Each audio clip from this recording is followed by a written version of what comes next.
Witam. Dzisiaj chciałbym Wam pokazać, jak zrobić podstawowy serwis amortyzatora powietrznego, a dokładnie serwis dolnych nóżek amortyzatora RockShox Revelation.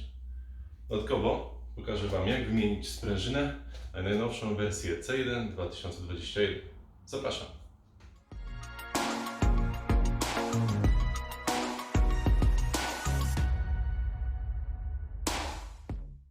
Zanim zaczniemy rozbierać nasz widelec, radziłbym dokładnie wszystko wyczyścić.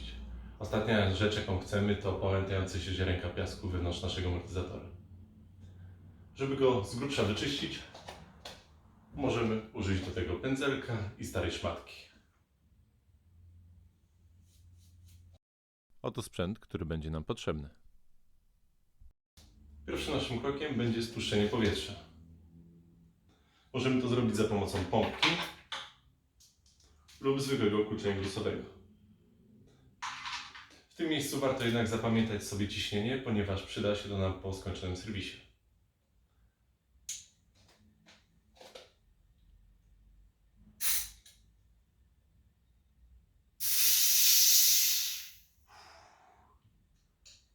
Upewniamy się, że ciśnienie już sobie zeszło. Ok. Teraz możemy przejść do kolejnego kroku, czyli odkręcanie śrub. Od strony komory powietrznej mamy bezpośredni dostęp do śruby. Natomiast od strony tłumika najpierw musimy odkręcić pokrętło od regulacji odbicia. Robimy to za pomocą imbusa 2,5 mm.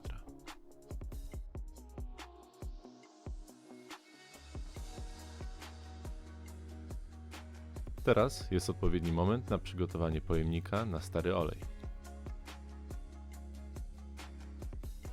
Imbusem 5 mm odkręcamy śruby mniej więcej na 3/4 ich długości.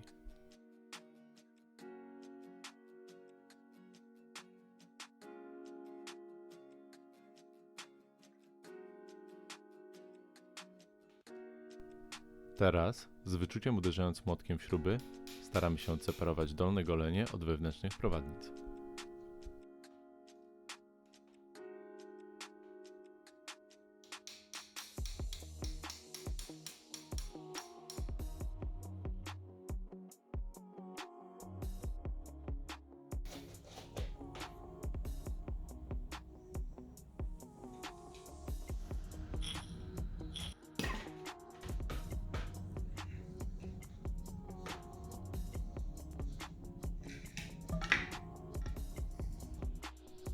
Papierowym ręcznikiem możemy pozbyć się pozostałego oleju.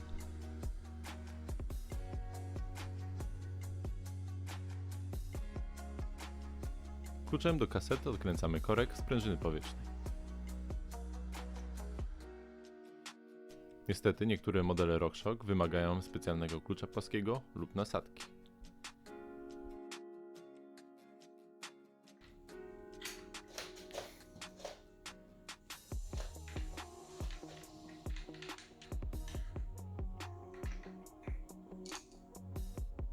Tak z bliska prezentuje się korek. Te dwa szare elementy to tak zwane tokeny, które odpowiedzialne są za progresywność naszego widelca.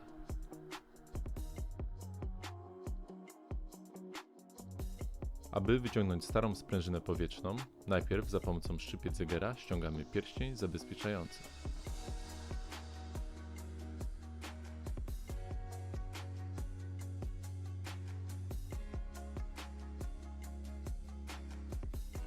Teraz śmiało możemy wyciągnąć sprężynę. Tak prezentuje się poprzedni model w porównaniu do najnowszego. W sklepach możemy również kupić mini zestawy pozwalające na zmianę starej sprężyny w nową wersję C1. Za pomocą mojego bardzo profesjonalnego czyścika, czyli rurki zawiniętej w izolację oraz kawałka papieru, wyczyścimy wnętrze goleni.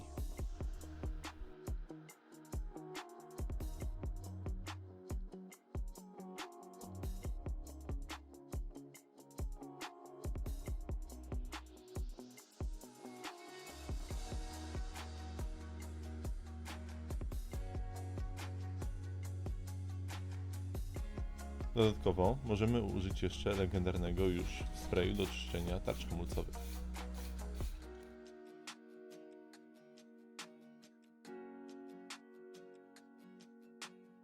Serwisem Tmika Motion Control zajmiemy się innym razem.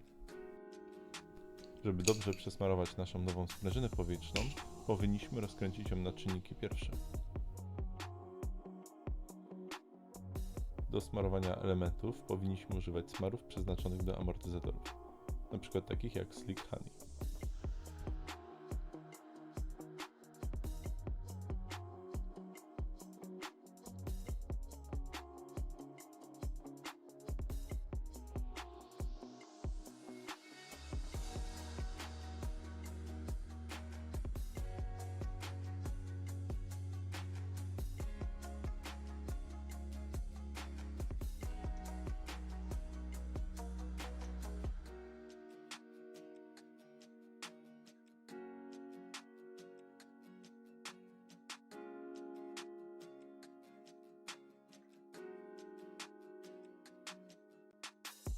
Teraz, niczym jak nasza szłyka, nabijamy nasze nasmarowane elementy na tłoczysko.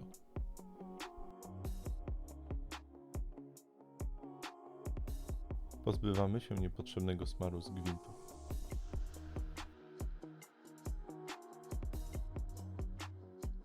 Ze względu na bardzo drobny gwint, początkowo nakręcamy końcówkę ręcznie, a dopiero później używamy klucza.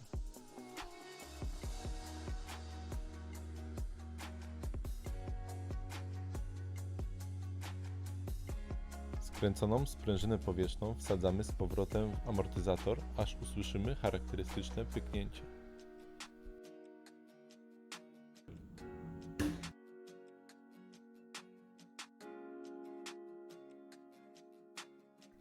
Nakładamy pierścień zabezpieczający i upewniamy się, że wskoczył on na swoje miejsce. Wszystko powinno idealnie dolegać.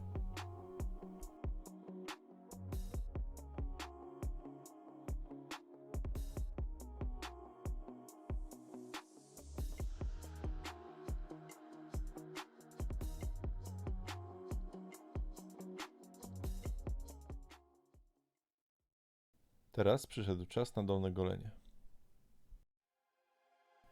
Przy pomocy np. latarki sprawdzamy stan techniczny ślizgów oraz uszczelek kurzowych.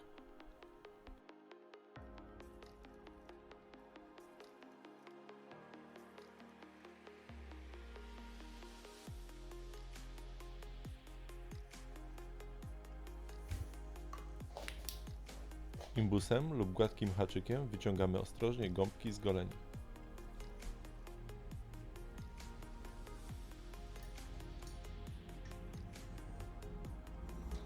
Jeżeli gąbki są w bardzo złym stanie, powinniśmy je wymienić. Jeśli zaś są tylko brudne, wystarczy je wyczyścić i będziemy mogli użyć ich ponownie.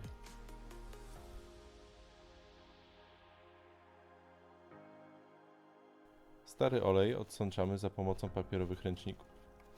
Natomiast, aby pozbyć się brudu, możemy użyć np. alkoholu izopropylowego.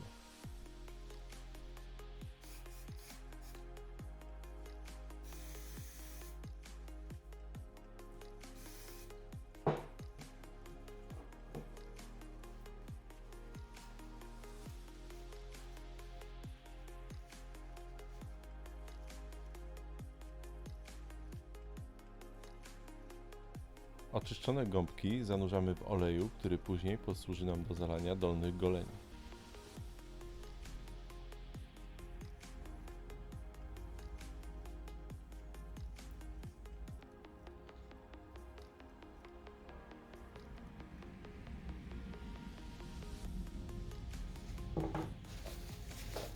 Tak jak w przypadku górnych goleni, dolne golenie również powinny zostać wyczyszczone.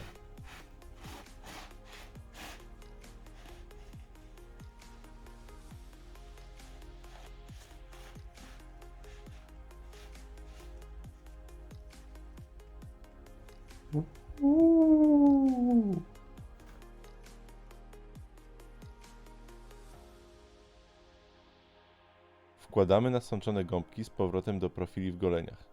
Wymaga to czasami trochę cierpliwości, ponieważ gąbki nie zawsze chcą wskoczyć na swoje miejsce, a musimy dopilnować, by idealnie przylegały do ścianek.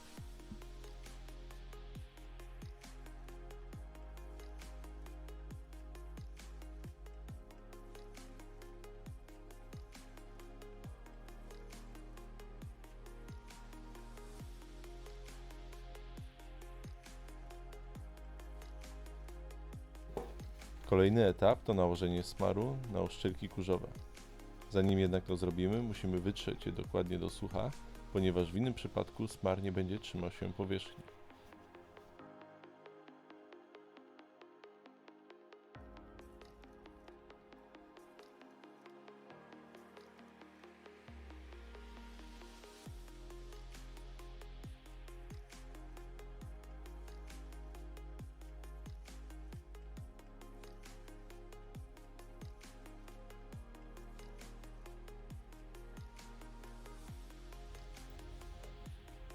Ponowne wsunięcie dolnych goleni wymaga zazwyczaj dużo czasu i cierpliwości, ponieważ uszczelki kurzowe bardzo lubią się zawijać podczas instalacji.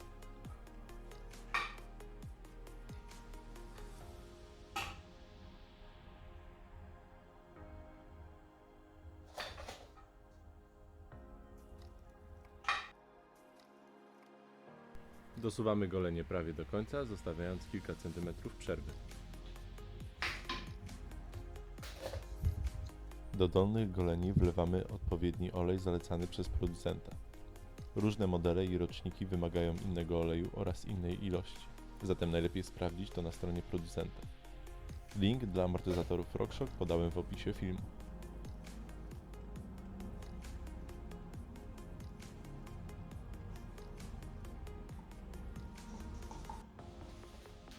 Teraz możemy całkowicie dosunąć golenie oraz przykręcić śruby mocujące.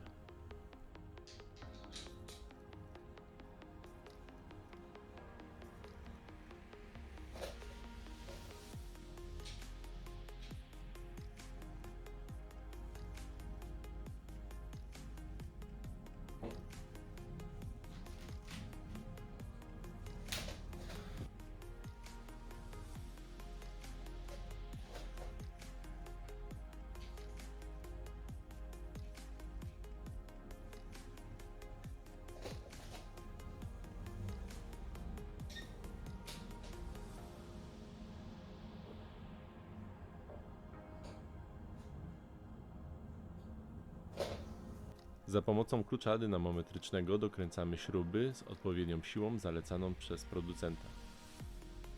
W przypadku tego widelca jest to 7 Nm.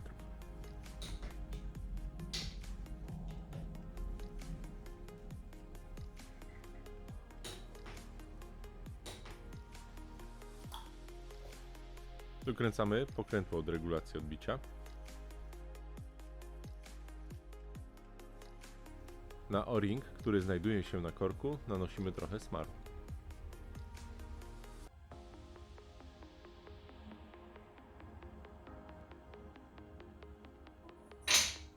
Tak jak w przypadku każdego drobnego gwintu, korek początkowo powinniśmy wkręcić za pomocą dłoni, a dopiero później dokręcić go za pomocą klucza.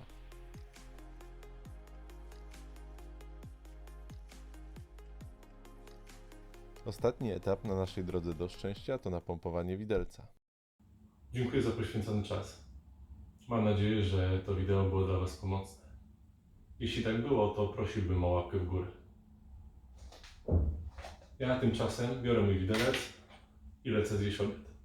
Na razie.